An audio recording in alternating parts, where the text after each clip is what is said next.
is John Cola with DiscountJuicers.com. Today we have another exciting episode for you. What we're going to do today is juice 2.5 pounds of produce. We got some carrots, romaine hearts, and some cucumbers in the all-new Slowstar vertical auger juicer.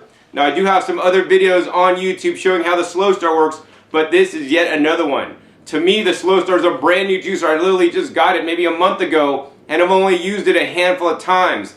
One of the reasons is because I actually broke my arm recently about 2 weeks ago, and I pretty much can't use my left arm, so that's why I'm pretty much only using my right arm. So, you know, if you do break your arm, you can still juice as long as you have some movement in your right arm. I'm only at like 70% usability in my right arm at this point because, you know, it's still messed up pretty bad, some of the ligaments and whatnot.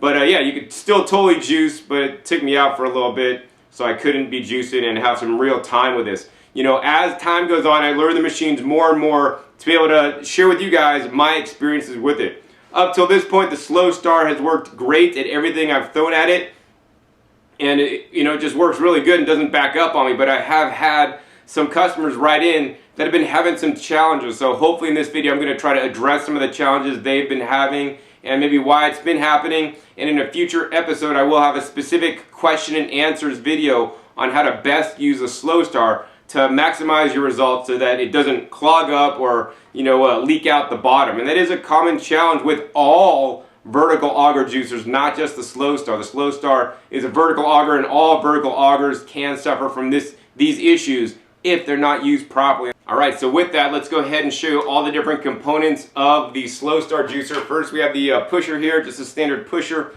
Now, I recommend in general on all vertical auger juicers, you do not use the pusher. You cut produce appropriately to put in the machine so that it works without you using the pusher. The pusher should only pretty much be used to push things in if it's not auto-feeding in the machine. That's very important. Because if you're using the pusher, you're probably pushing the produce in too quickly, which may cause it to clog and actually leak underneath, which I'll talk about more in a minute. The next part here is the housing, the top housing. This is that has the feed chute. So the feed chute in this machine is, you know, is a good size for a juicer, but smaller than the wide feed chute, high-speed centrifugal ejection juicers that are very popular today, sold in many places. I'm not a big super fan of those guys because, number one, they're really loud. I mean, I've had it described to me as an airplane taking off in your kitchen before. So if you're trying to juice in the morning before your family gets up, you're probably going to wake them up with a high-speed juicer. This machine's significantly more quiet. And also, you know, high-speed machines can contribute to hearing damage. I mean, any loud noises, whether you're at a rock concert in front of speakers or even maybe a classical musical concert and they have the speakers cranked up too much, not a good thing. So you want to definitely protect your hearing. And the slow juicers, because they are running at a lower, much lower decibels, it's, you know, not going to jack your hearing up as bad. So in addition, the high-speed juicers, because they run at such high speeds, tend to actually introduce a lot of air into the juice, which will actually lower the nutrition in the juice. Whereas these slower machines don't add the volume of air that the high-speed machines do. So these machines, the low-speed machines, make a higher quality juice. And after all, aren't you guys juicing for the nutrients in the produce? And so that's why I like the slow running machines these days. 99% of the time I use the slow running machines in my house to make my juice. It's a rare day that I use the high-speed centrifugal machines anymore at this point, now that I know the true difference. I mean, on certain nutrients there could be 50% more nutrition in the same juice, even given the same or maybe even a little bit less yield depending on what you're juicing. And that's really steered me towards the slow running machines above all else. So next we got the auger coming right out. Kind of difficult to grab with just one hand here.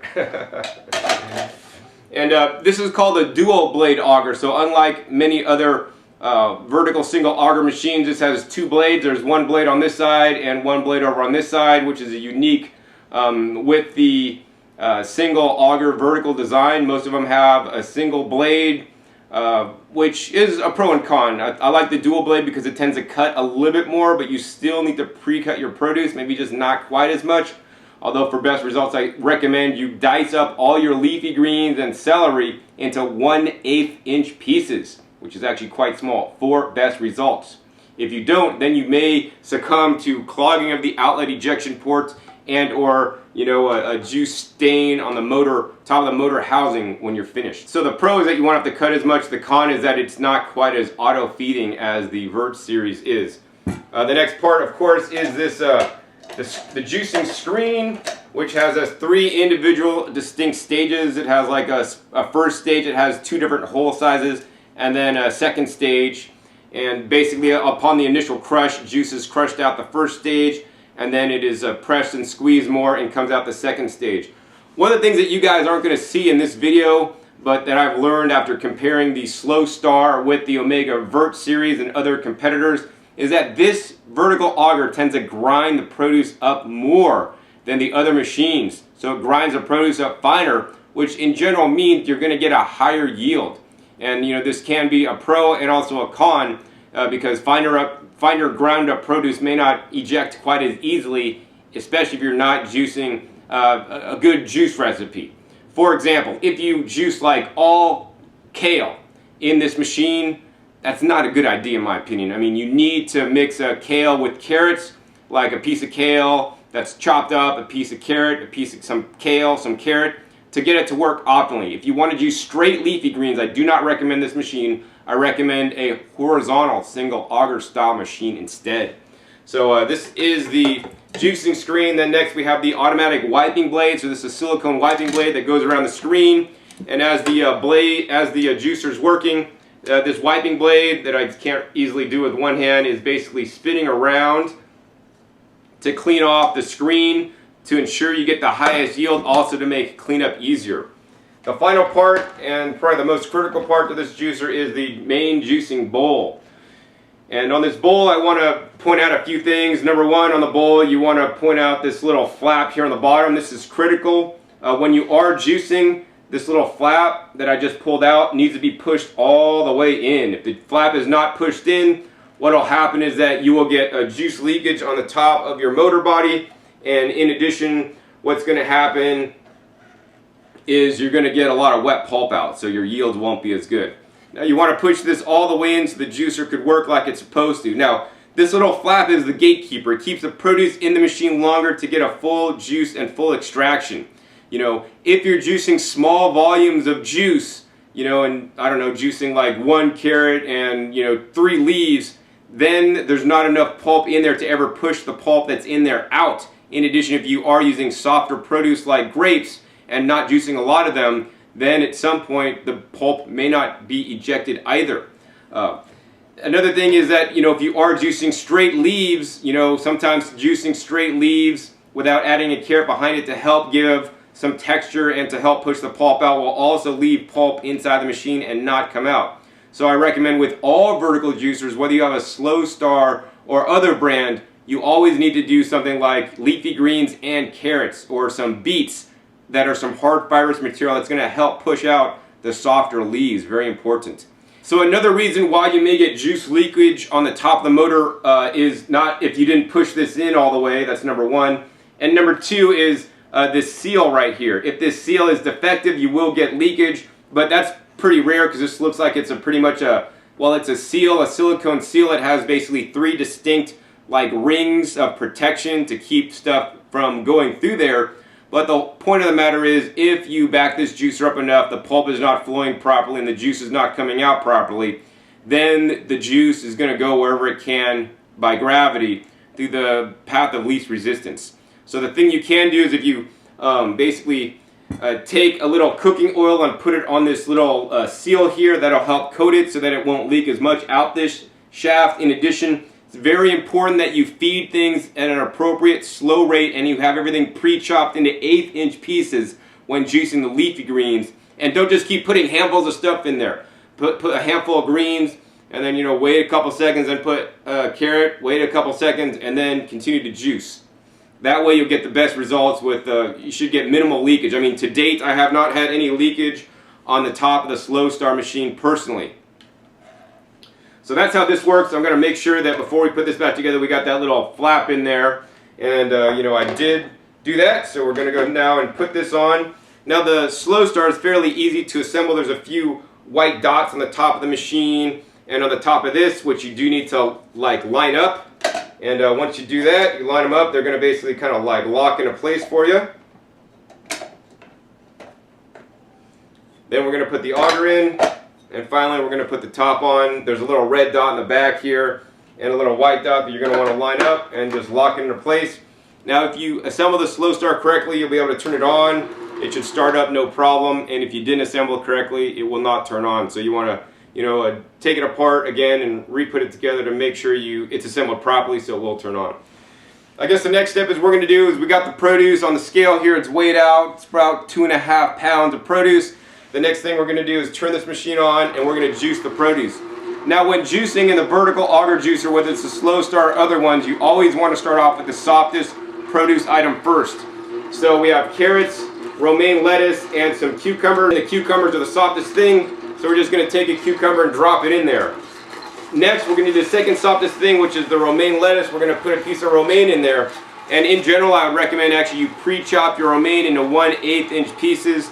I'm not feeling I need to do that today because we are going to follow the romaine leaf with a piece of carrot. And we're going to use the carrot to push it in there. And we're going to only juice like 3 chops of the carrot. We're letting some carrot to come out, but we're keeping a lot of it because we're going to need to use the carrot to help push in other stuff. So now we're going to do another cucumber, and maybe we're going to do 2 pieces of romaine lettuce. And now we're going to use the carrot to push it in and let the carrot get chopped off a little bit, and then we're going to pull the carrot out to save it so we can juice it a little bit more later. This is a very important technique to use when using the Slowstar. If you just put anything haphazardly through there, that's when you may have some challenges with it backing up, clogging up, and the pulp not being ejected properly. So let's see, after the carrot, once again, we're going to go with the cucumber. Then we're going to go with some, a couple leaves of the romaine hearts once again. All right, so now we're going to, once again, repeat the process. We're going to grab a cucumber, drop that in. The cucumber is pretty much auto-feeding into the Slowstar. Then we're going to go ahead and take, 2 romaine leaves. Once again, put that in. It's not totally dropping in there that well, so we're going to take a carrot and push it in. And once again, we're not cramming stuff in there. We're just letting the machine have some time to work. We're going to let the carrot get chopped off a couple times. And as you guys can see, we got a nice waterfall stream of juice coming out. The Slowstar juicer, and over on this side, we got the pulp coming out. And the pulp coming out right here, it's actually fairly dry. The Slowstar is probably one of the more efficient vertical auger juicers that have actually tested to date. Alright, so we're continuing to juice in the Slowstar. It's working pretty good. We got most of our lettuce actually used up here, so now we're just going to go ahead and drop in this whole romaine lettuce heart there. Once again, we want to use a carrot to push it down into the machine. And let it take about 3 bites off the carrot. Then we're going to pull the carrot out, and then we're going to follow with a couple cucumbers. Now because we are out of the romaine lettuce now, we're just going to go ahead and alternate feeding in cucumbers and a little bit of carrot until we're finished. So we're almost done juicing in the Slowstar juicer. As you can see, I have 2 cucumbers left and 1 carrot. It's always best to juice the hardest produce item last. So like the carrot's the last thing that should go in the juicer. We're going to go ahead and drop in 1 cucumber at a time, and followed by our carrot. And we're just going to let the carrot try to auto-feed in the Slowstar, which really it's kind of not doing too well. We're going to have to, put a little bit of pressure on it to get it to feed in there. All right, now it looks like it's totally auto-feeding into the Slowstar juicer and juicing without any worries. Now once you do put the last produce item into vertical auger juicers, you need to just not put it in, turn the machine off. You need to maybe give it 30 seconds, 45 seconds to continue to run and make some juice for you. As you can see, the pulp is still flowing out and the juice is still slowly dribbling out. So what I'd recommend is you want to wait until the pulp stops moving out of the machine, and let it keep running until pulp stops flowing until you turn it off, because we are still getting some juice because there is pulp still inside the auger, and the auger is still working on crushing it and squeezing it and ejecting it and getting the juice out. Alright, so now it looks like the pulp has stopped flowing, the juice has stopped dripping. We're going to go ahead and simply turn this off, and then I like to always tip the machine up a little bit and you're going to get a little bit of residual juice dripping out the machine. So that's definitely good. Get all that yield you can. The next thing we're going to do is we're going to go ahead and weigh out the pulp for you guys. We're going to go ahead and stick my finger in there and try to get the majority of that pulp out. And we're going to take our scale here. We're going to turn it on. We're going to go ahead and put this this bowl on here. And then we're going to go ahead and tear this out to 0. Now we're simply going to go ahead and dump the pulp in.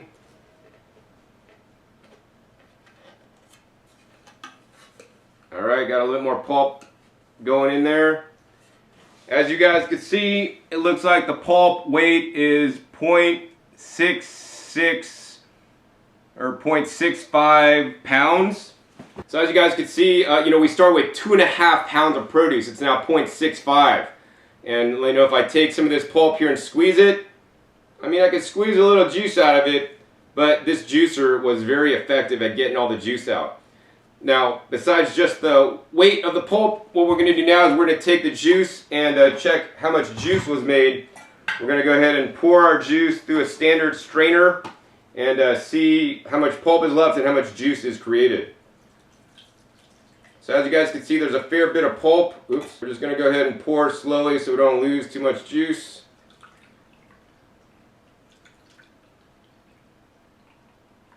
All right.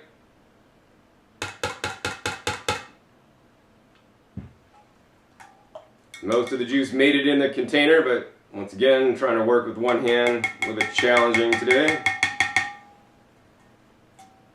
So we got a nice pulp pancake right here that we're going to shake down. So one of the things I want to remind you guys that the vertical auger juicer, such as a Slowstar juicer, does produce the most pulp of any of the juicers that I've tested. So the horizontal auger style machines, the twin gear, even the centrifugal ejections makes less pulp in the juice. So if the pulp bothers you, it's very important to strain it out with a strainer, and they do include a nice strainer or sieve with the Slowstar juicer, or get a machine that produces juice with less pulp in it so you won't have to strain it. So next, let's take a look at how much juice the juicer made after we strained it. And as you guys can see on the Pyrex measuring cup here, we got about 700 milliliters of juice that has been strained. So that's definitely a really good yield based on 2.5 pounds of produce. The pulp that came out was actually quite dry, and 700 milliliters of yield is actually quite good. Of course, last step is to taste the juice.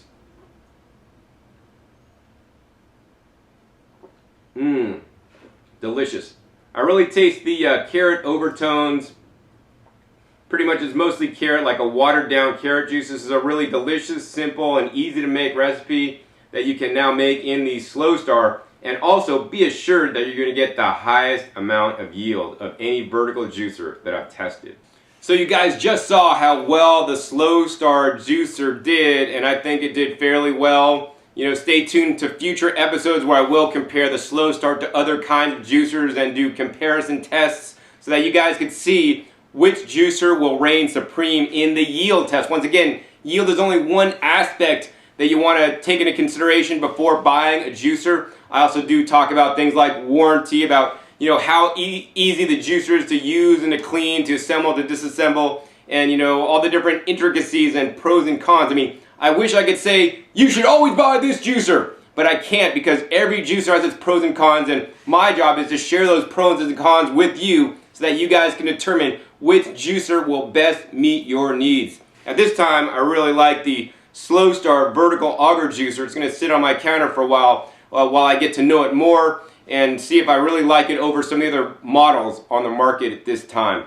Once again, my name is John Kohler with DiscountJuicers.com. Be sure to visit DiscountJuicers.com/YouTube for special promotional offers for our YouTube visitors. This is John Kohler with DiscountJuicers.com. I have another exciting episode for you today, and actually one like no other. I'm here actually at the 2012 Woodstock Fruit Festival. This is a festival of people enjoying fresh fruits and fresh vegetables. And I was asked to do a juicing demonstration here. And when I did, there's no other juicers that I want to use and equipment that I want to use than the Omega juicers, blenders, and actually food processor. So in this video next, what you're going to